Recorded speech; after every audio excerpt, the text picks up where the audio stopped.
Jaxon Smith-Njigba and Puka Nacua need big bounce-back games, while A.J. Brown could fall off this week in a super tough matchup. We dig into our Week 14 wide receiver fantasy rankings on today's episode of Locked On Fantasy Football.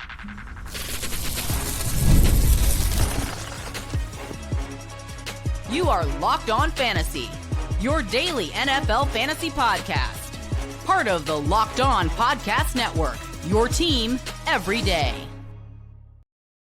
Welcome to Locked On Fantasy Football, part of the Locked On Podcast Network, now the #1 sports podcasting network. I'm one of your co-hosts, Michelle Magdziuk, and when I'm not doing this, I'm a researcher and fantasy analyst with the NFL Network.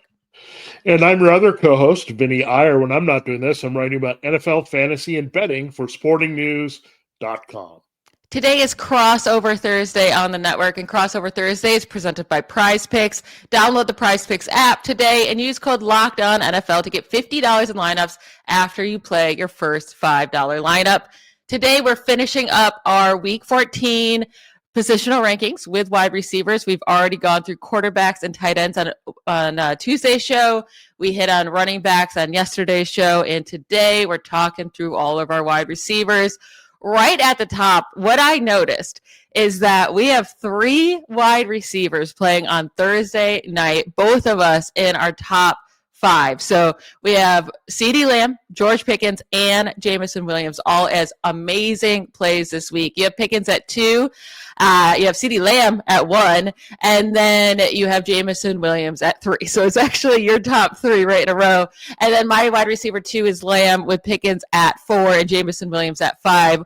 Only JSN and Jamar Chase are ahead of Pickens and Williams for me. So let's talk about those guys real quick. Yeah, I mean, you were ready to play these guys. Probably you've been waiting for this game on Thursday night. So enjoy that. And hopefully whenever you watch this, you know you're getting big games from them this week. And look, the Lions secondary stinks. They have a lot of issues. Injuries have been a factor. You also figure the Cowboys are going to throw a lot. This is a very high total, well over 50 points. And the other side, we have Jameson Williams. He's going to have to step into a prominent role. And it's not just Amon-Ra St. Brown looking very questionable. He's missed practice all week with a low ankle sprain. But you have Khalif Raymond out. You have Brock Wright out. Sam Laporta was already out. So this looks like Jameson Williams. And where are we looking for the other receiver? I guess you could look at Tom Kennedy. No, you probably look at Isaac Tesla in this game for sure. Mm-hmm. He's going to have to be involved. You don't have 2 tight ends in this game, right? So Kennedy's the slot guy, so he would technically be Amon-Ra's replacement, but we saw Tesla score in the previous game against the Packers because they use him as a big body in the red zone. He's also got a lot of speed, so he can stretch the field with Williams in this one. So digging deeper if you're desperate. And look, you might be. There's a bye week. There's some injuries we're worried about that you can look at Isaac Tesla in this game to play with all the injuries that I think will lead to the Lions receiving core and the Cowboys receiving core going off in this one. Yeah, it's so nice. Like, hopefully this doesn't end up disappointing us. It should be a very high-scoring game. Both the Cowboys and Lions give up the most and second most fantasy points per game to wide receivers this season. Without Amon-Ra St. Brown there, it's looking like, I guess he still technically could play tonight. But Jameson Williams should just have a monster game just like he did last week. Now, right after those 3 guys, you have Jamar Chase 4, which I said I had him 3. But then at 5, you have Puka Nacua, which I ended up dropping him down just a little bit. I have him at 9, so it's not like a crazy difference of drops here. But I think maybe we're overrating Puka Nacua in fantasy lately. I mean, it hasn't been these huge performances.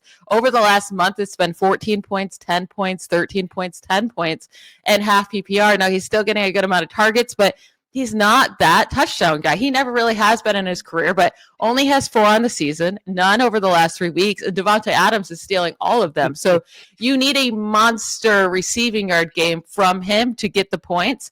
Or, maybe this could be a week that he has a touchdown. But the Cardinals are allowing the 12th fewest points per game to wide receivers. So I didn't want to put him in my top 5 this week. I just wanted to push him down a little bit.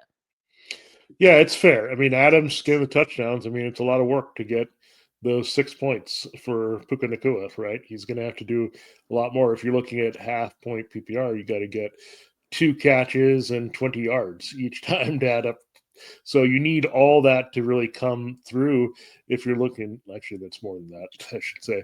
My math was bad there. You need 2 catches for 50, and then you'll be getting the 6 points, right? So that's what I mean. It's harder, right? It's 3 points just for 2 for 20, but you're 2 for 50 immediately, right? In half-point PPR. You get the 5 and the 1. That's how easy it is when you score a touchdown. When you don't score touchdowns, it's a little bit more difficult. And maybe I should have put Davante Adams ahead of Puka Nacua for that very fact. I mean, he has been the better fantasy receiver because he scores. If you take away the scoring, then Adams would not be a very viable fantasy receiver, and Nakua would look much better in comparison. So, look, you can't knock the scoring. That's what Adams has done since college. He is a prolific double-digit touchdown scorer. It's just taken to new ridiculous levels this year. Just give Nakua 1, Adams. Come on. Nakua's doing the dirty work, running all the hard routes, and then you're just in there, oh, here's a 2-yard pass I'm going to catch for the score. So this is where I always say, like, maybe we should downgrade touchdowns a little bit more and maybe give, like, big plays a bonus, because that's what Puka Nacua is. Unfortunately, he hasn't scored, but I think it'll be like Justin Jefferson. At one point, we'll see those touchdowns come. I just don't think they're going to be this year. Yeah, well, you have Nakua at 5, and then you do have Davante Adams right behind him at 6. I have Adams ahead of Nakua this week. I have Adams at 7, Puka at 9, with Rashee Rice sitting at 6. You're pretty similar there at 8. It's a tough matchup against the Texans, but he's been on fire. And then we also both have Nico Collins in our top 10. I have him at 8, and you have him at 10. JSN, you have down at 7. I was surprised about. I still kept him at 1. I know last week it was a terrible week. He got shut down, but it was his first bad week of the season, right? Like, he's been amazing. A.D. Mitchell just went off against the Falcons last week. Like, I'm putting JSN right back up at the top, but obviously even at 7, you still like him a lot this week. But one guy I want to talk about here is A.J. Brown, who you have at number 9. I have at 12. The last 2 weeks have been fantastic for A.J. Brown. He's been heavily involved, even though the team's been stinking. But this is the toughest matchup for fantasy wide receivers this season against the Chargers. They're giving up the fewest points per game to the position. So can we trust him this week? Yeah, I totally trust A.J. Brown because this is what the Eagles have to do to move the ball. I'm pretty sure of it at this point where, look, the Eagles fans are mad. They're egging Brian Patillo's house, which is uncalled for, all that kind of stuff. They need to chill a little bit. Their team is still looking good to make the playoffs. It's a wide open race. Any of these teams can make a run. That said, the Eagles are going to have to do it a different way. It's not the running game from last year dominating. They need to just keep throwing to A.J. Brown. I don't care if the results were losses. That's the best thing that happened to their offense when it was struggling the last 2 weeks. So they got to keep doing this. Throw the ball downfield. That's how you're going to beat the Chargers. Look, contested balls. It doesn't matter what the matchup is. We can see A.J. Brown splitting double teams. He's going to jump over dudes and make plays. He's going to go down and get the ball. He's just an alpha talent. I think that was maybe A.J. Brown's biggest complaint. He said, look, just let me do the work. I will find a way to get open and make the plays. Even if I look covered, don't hesitate and just be there. And I think that's what you're seeing. The Jalen Hurts Brown chemistry is happening again, where maybe Jalen was like, should I throw it to you? You're covered. And now people are complaining that Jalen Hurts is not thrown in the middle of the field. So you can never win with the Eagles fans. But A.J. Brown and Devonta Smith need to be much bigger factors than Dallas Goedert in the middle of the field or Jahan Dotson, and then also the running game. Now, 2 other guys you have in your top 12 that I don't are Tee Higgins against the Bills and Courtland Sutton against the Raiders. I like both of those guys this week. I'm only a few spots lower on Tee Higgins at 14. And then Sutton I have at 19. So I like them both as wide receiver 2s this week. You like them both more towards the end of the wide receiver 1s in your top 12. So why do you like those guys so much this week? Yeah, it looks good for Tee Higgins. I was a little bit concerned earlier in the week when he had to still clear concussion protocol, but he's ready to go, it looks like, for this game, and we'll get the full designation when he needs to. So that's great.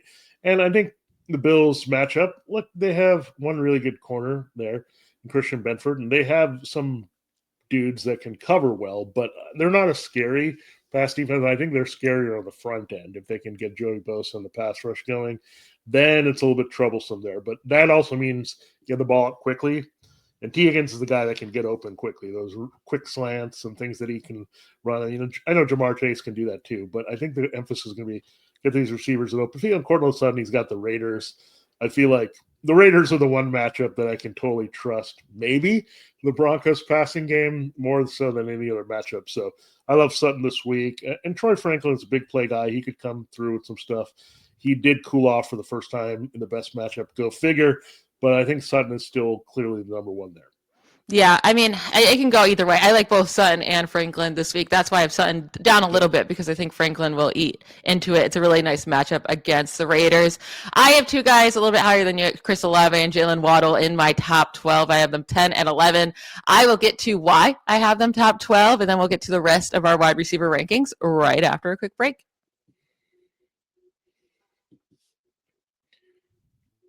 All right, this episode of Locked On Fantasy Football is brought to you by Prize Picks. The holiday season is one of the best time for sports.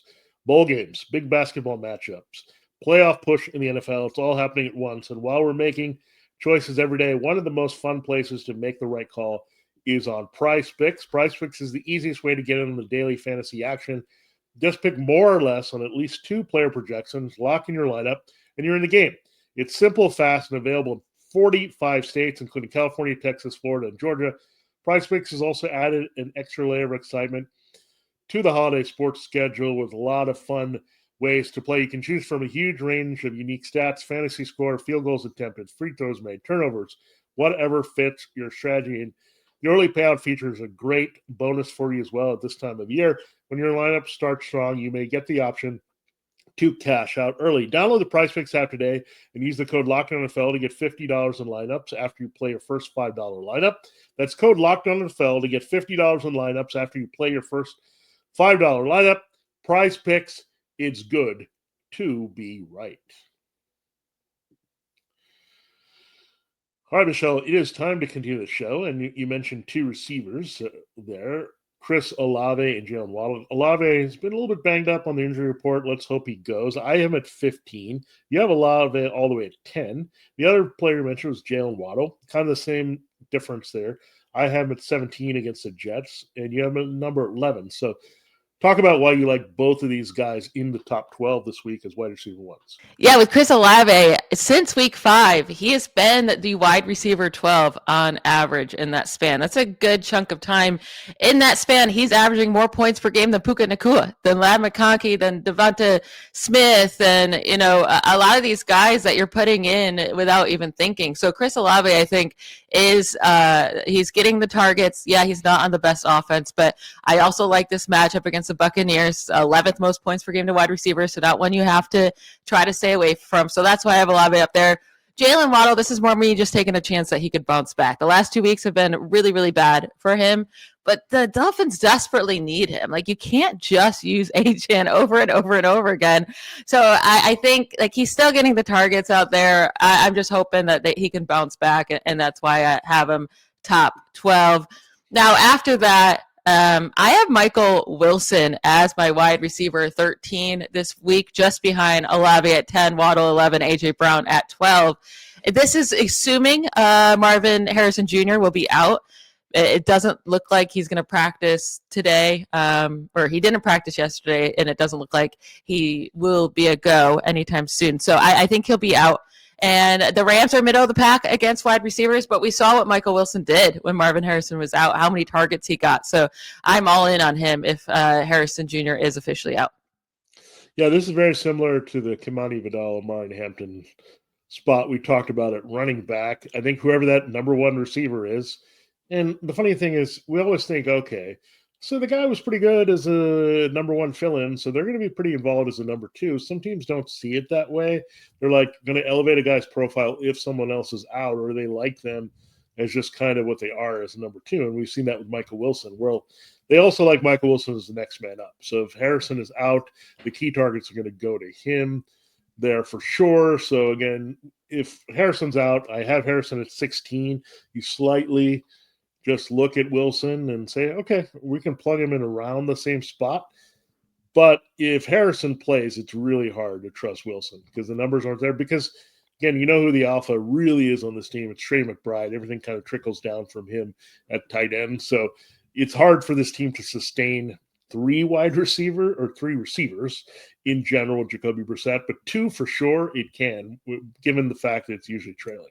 Yeah, I'm with you. Like if Marvin Harrison Jr. is out there, I think that just hurts them both, and then you're not really excited about that. But we'll keep an eye on that. Now after that, that's where I had Tee Higgins at 14, and then at 15, that's where I'm going to slot in Justin Jefferson.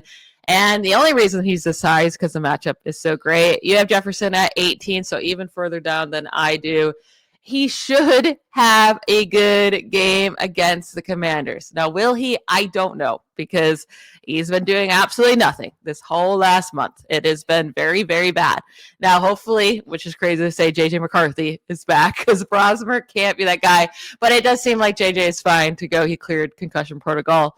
The Commanders are giving up the 5th most points per game to wide receivers. They do not have a guy that can cover Justin Jefferson. JJ, just target him 1 gazillion times and give him a good ball or two, please. Yeah, I mean, it's a good matchup really for both receivers, but you absolutely cannot trust Jordan Addison in this game. You just can't. Again, a team that can't sustain multiple receivers when your quarterback stinks. This is one of those as well. TJ Hawkinson, in theory, has a good matchup in this one, but I don't know if they're going to put a lot of balls. You got to get Jefferson involved somehow. If you're not doing anything, just throw him like short passes at the line of scrimmage. Let him get in the open field. Do something. You need to let your playmaker make plays. And maybe I'm at fault for this. Ever since I got the Jetta cereal that I saw in the grocery store for my kids, it's a Jetta's Jinx. He hasn't been good since then. I said, oh, this is a fun cereal. It actually was pretty good, but he has not been very good, and it's not his fault. Look, it's the other JJ's fault. It was Max's fault last week. So don't take it all out on Jefferson. I mean, this is just brutal. I mean, when you have this quarterback situation, definitely the worst in the NFL, when you look at both the starter and the backup, and you're a receiver of this caliber, it's going to happen. But he should fall backwards if he gets enough targets against the Commanders into good fantasy points. So let's hope. Look, at this point, you'll take a 6 for 80 day and just be jumping for joy for Justin Jefferson. So let's get that 6 for 80 and get him as a wide receiver too this week. Now, two guys you like much more than me, Rome Odunze against the Packers and Christian Watson against the Bears in that same game. I don't have either of those two players in my top 24, but you have Odunze at 13 and Watson at 19. Tell me why you like those two so much this week.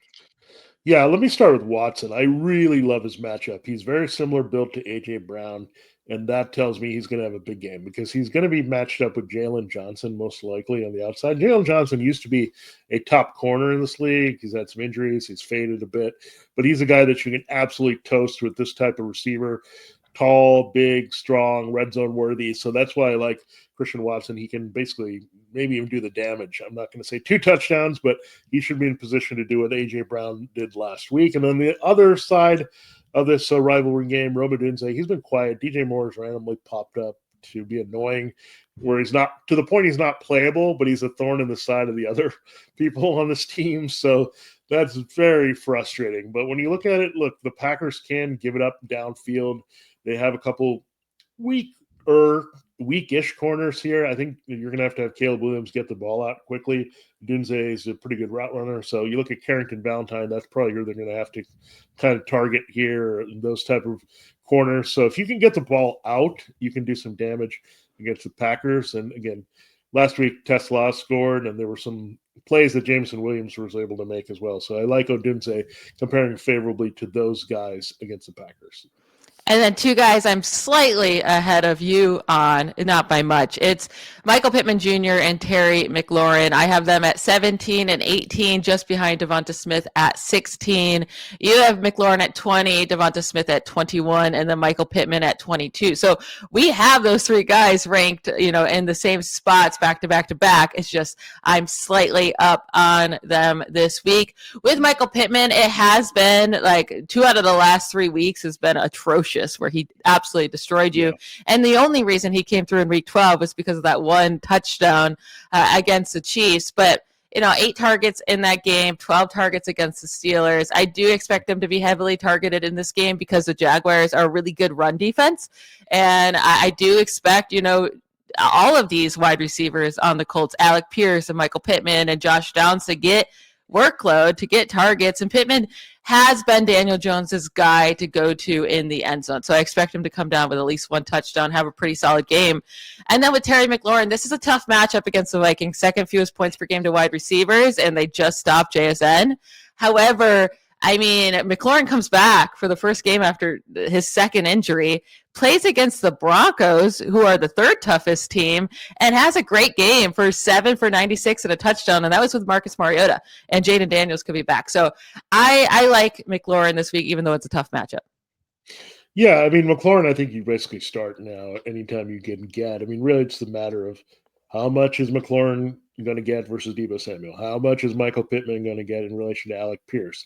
And with both these guys, you do have to worry a little bit about the tight end, really. The Colts case a lot more with Tyler Warren. But Zach Ertz is still around, getting a lot of targets here in the middle of the field from either Commander's quarterback. So that's the thing is that one ball, how much does it get around here to all these players? I think, again, the Colts have the better passing game matchup, but I think the Commanders' passing game is dangerous enough with all three of those guys on the field that it can create some good matchups for them. So just depending on which of these guys has the bigger game, that's why they kind of all are meeting in this intersection as a wide receiver too. Now, there are three guys with big names, Emeka Egbuka, DK Metcalf, Brian Thomas Jr., that have just been so incredibly bad for fantasy. And it's hard to figure out what to do with them. Do you start them? We will let you know our thoughts right after a quick break.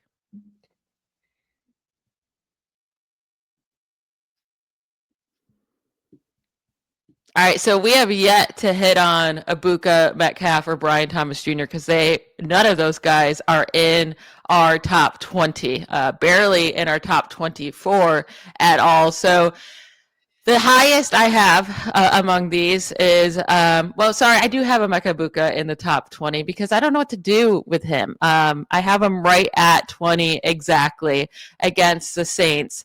And then DK Metcalf at 24.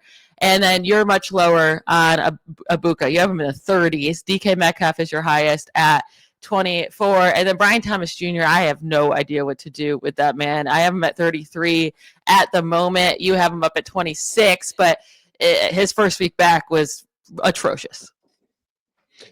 Yeah, I really don't know what to do with these guys either, Michelle. I'm just going to be honest here. With Emeka Egbuka, look, I'm fading him because Chris Godwin is back, and that's a factor. And I also think the Bucs are not going to have a lot of passing volume, I don't think, against the Saints. They're going to run as much as possible with Bucky Irving. So how many balls do you have to go around? I don't really like the matchup for all these guys. So, again, I don't think this is a team at this current state can sustain a lot of receivers. Baker Mayfield's shoulder injury on the down low, we might have more hope, right, with Mike Evans and Jalen McMillan maybe on the way back to help Baker Mayfield, and that actually could crowd Egbuka even more here if those receivers are back in the mix. So something to watch there, but I can't recommend him with good faith here. Now, Brian Thomas, look, I am thinking about benching him in a league. I'll be honest, I don't want to play him and just get the 6 points. I'm going to try for a little bit of a ceiling. I need some ceiling points. The problem is Jakobi Meyers has come in right away and had a good chemistry with Trevor Lawrence, and then Parker Washington won't go away. Brenton Strange won't go away. So it's a very similar. I think Brian Thomas Jr. and Ladd McConkey have had similar situations where they were the man because no one else was here. Then, keep adding extra guys to get those targets away. So that's what's developed with both those guys to explain their disappointing seasons. They're just not the dominant alphas they were last year. And we talked about this before. A lot of Thomas's breakout came with Mac Jones at quarterback. So that's also interesting to look at, where I don't think he has necessarily the chemistry with Lawrence. Now with Metcalf, look, start him at your own risk. The Ravens are not totally scary. I think he's playable, borderline wide receiver 2-3, but you're not hoping for much here. Yeah, you need a touchdown. That's what you're hoping for with Metcalf. Now, three guys I actually feel better about playing than any of those three names, Egbuka, Metcalf, or Brian Thomas Jr. is Jakobi Meyers, Alec Pierce, and Troy Franklin. And that's wild to say at this point in fantasy, but Jakobi Meyers especially has been, he's been good with the Jaguars. He's been Trevor Lawrence's go-to guy. He's had back-to-back good games. His best game of the season last week, 18.3 fantasy points and half PPR. Alec Pierce, he's really stepped up in that Colts offense. And like I said, I do expect the Colts have to pass a lot instead of being able to run. In 3 of the last 4 games, he scored at least 15 fantasy points in half PPR. And then with Troy Franklin, he's hit or miss, right? But so are these other guys. And Franklin has been much more of a hit than Metcalf and Egbuka and Brian Thomas Jr. as of late. So I'm fine with starting any of them over those 3. Yeah, there's a good reasoning, and you just gave it. I mean, Myers, again, the chemistry I talked about with him and Lawrence has been instantaneous. Pierce and Jones have a pretty good connection right now downfield, and Pierce is a tough guy for the Jaguars to cover. Franklin's speed can give the Raiders problems. So these matchups are fantastic. They're all pretty talented receivers. I was going to call them all 3 young, but Myers has been around for a while. But Myers is a very quarterback-friendly receiver. He really is. I mean, he just gets open. He does what he needs to do here. And that's why Trevor Lawrence is breaking out of a slump, right? He's a guy that's reliable. Brian Thomas Jr. is not always doing the technical things, right, to get open, where Myers is always sound, and he doesn't drop anything. So that type of receiver is going to get immediate trust from your quarterback. So I love those guys quite a bit this week. Now, if you're going to play a Chargers wide receiver, I probably would only do it if Justin Herbert is definitely back. But we both have Ladd McConkey as our top guy. Keenan Allen is buried for us this week. Quentin Johnson is a total wild card, but McConkey you have at 14. I have at 21. I'm not pumped to play McConkey at all, but he would be my top option for the Chargers if you're choosing one of those guys. Now, I think we need to talk about this AD Mitchell breakout real quick. Massive game last week, 12 targets, 8 receptions, 102 yards, and a touchdown. Are you buying into it, and would you play him this week? My answer is no. What is your answer? I just don't know. It could be a different guy every week here against whatever opponent they're playing based on the matchup. They're playing the Dolphins this week. Now, I hope he has a somewhat good game. I don't care who has a good game in this Jets receiving core. I need somebody to have a good game because I am forced, like many of you out there, to force Tyrod Taylor into your lineups. I mean, in deep leagues, he's the guy, or super flex, that you can stream. Again, I have Jackson Dart and Drake May. Great quarterbacks when they're playing, not this week during a bye. So I just need any Jets receiver, but I'm not going to trust anybody individually. It could be a Mason Taylor game. It could be a Breece Hall receiving nuts game. I don't care. Get the numbers, but I'm not going to trust. Last week we trusted Mechie. We went to Mechie. Mitchell's the guy. It'll probably be Mechie this week, so who knows? And the Dolphins are not an easy team against, like they're pretty good at stopping the pass. So it allowed the 10th fewest points per game to wide receivers this season. I don't want to mess with that. Now, Jayden Higgins is actually a guy that you have ranked as a viable flex play. You have him right there in your bottom 20s. So you like him over guys, like I think we both like Jayden Higgins, taking a shot on him over guys that are just really disappointing, Xavier Worthy and DJ Moore and Romeo Doubs and Zay Flowers, who's been doing absolutely nothing. The Chiefs seem like a scary defense. They're middle of the pack. We expect, I do expect this to be a lower scoring game, but Mahomes will likely be able to put up some points against the Texans, right? So I do like Flowers' matchup is much better against the Steelers, and Doubs has a nice matchup against the Bears, but Jayden Higgins has been involved and has been proving his worth as of late. Yeah, we're not getting cute here with Jayden Higgins. If you look at the past few weeks, he's been clearly what we thought he might be, a very solid number 2 to Nico Collins. In this particular game, you'll have Trent McDuffie. He'll probably be going wherever Nico Collins is. And Jalen Watson, the other corner, has been beatable this year. So I think that's a good matchup for Jayden Higgins, where if the coverage attention goes there, whatnot. It's also not the easiest tight end matchup here for Dalton Schultz against the Chiefs and their linebackers. So I would just say Higgins is not going to explode, right? His ceiling is limited here because of Collins and this particular matchup where we don't expect it to be high scoring. In general, the Texans have trouble putting up more than 20 points in a game. But I do like Higgins quite a bit. Again, he can do exactly what he did last week, like 5 for 75. You'll take that as a wide receiver 3 or flex. You'll easily take that, and especially in half or full PPR. So Higgins will be involved. He's here to stay, and I think he's going to be a pretty viable fantasy guy for years to come if we can trust this Texans passing game going forward. But he would be seemingly a better play with CJ Stroud as well. Absolutely. That will be it for today's episode. We will be back tomorrow to talk sleepers and DFS plays. I want to thank you all for making Locked On Fantasy Football your first listen of the day. For your second listen, get a double dose of the Locked On NFL podcast. 2 episodes every day. The morning episode with Tyler the Madman Rowland, the evening episode with Tony Wiggins. I am on this morning's episode, Thursday morning's episode. We're talking about the biggest matchups of the week, and we get into it. It's a lot of fun, so go listen to that. Find Locked On YouTube or wherever you listen to podcasts. We will talk to you tomorrow. Enjoy Thursday Night Football. Bye, y'all.